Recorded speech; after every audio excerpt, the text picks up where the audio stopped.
8 men were ordained as deacons yesterday in Rome, and because of the coronavirus pandemic, the ceremony looked a little different.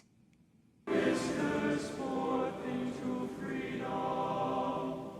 service is normally open to more than 1,000 people. However, this year, because of the coronavirus pandemic, attendance was limited to only a few hundred. Ordination to the diaconate marks the last stage in seminary formation. The next is ordination to the priesthood. And Dustin Busse, one of the 8 newly ordained deacons, joins us now from Rome. Deacon Busse, great to have you on the show. So tell us, what was the ordination like yesterday, and were family members able to attend? Thank you, Tracy. It's really a pleasure to be on your show this evening.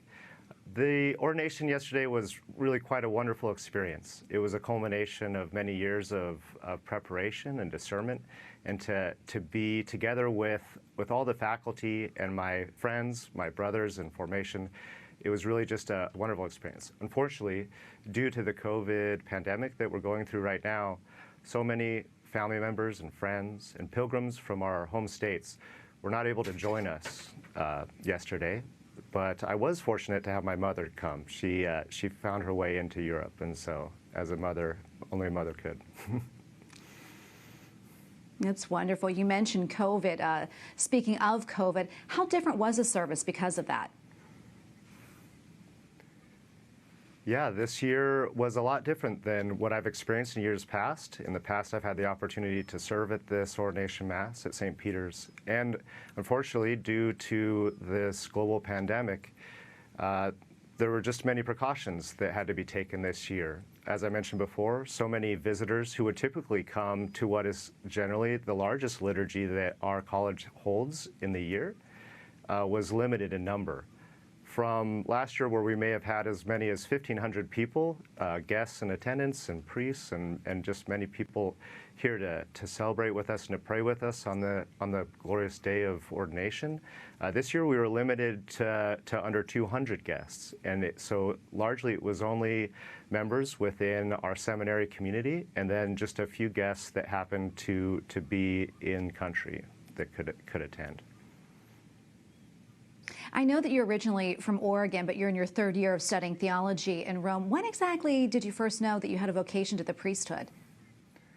Yeah, thanks, Tracy. I think you could say, like many of the disciples or apostles in the gospel passages, well, we see that the Lord does not always call every man or woman to follow him at the same time.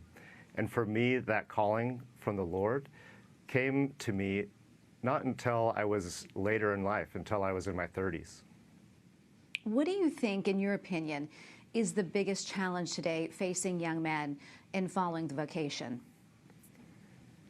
I think the largest problem that we have today in today's culture is just the amount of noise that goes on in our daily lives. There are so many wonderful resources that we have online, on TV, on our various technological devices, in the car, wherever we're at. We can stay plugged in and tuned into many wonderful things, but then also some things that don't necessarily communicate the Lord's message to us.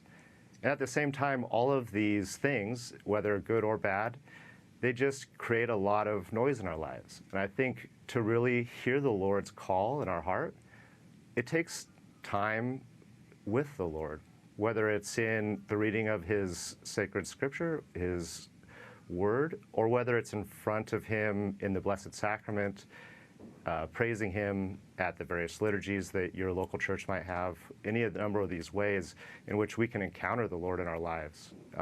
These are the ways in which we can hear that call. And until men take that opportunity to pull away a little bit from the distractions that we have, it's going to be difficult for them to really hear. Yeah, well, we thank you for answering that call, and thank you for joining us today. Dustin Busse, newly ordained deacon. Thank you so much. Yeah. Mm-hmm.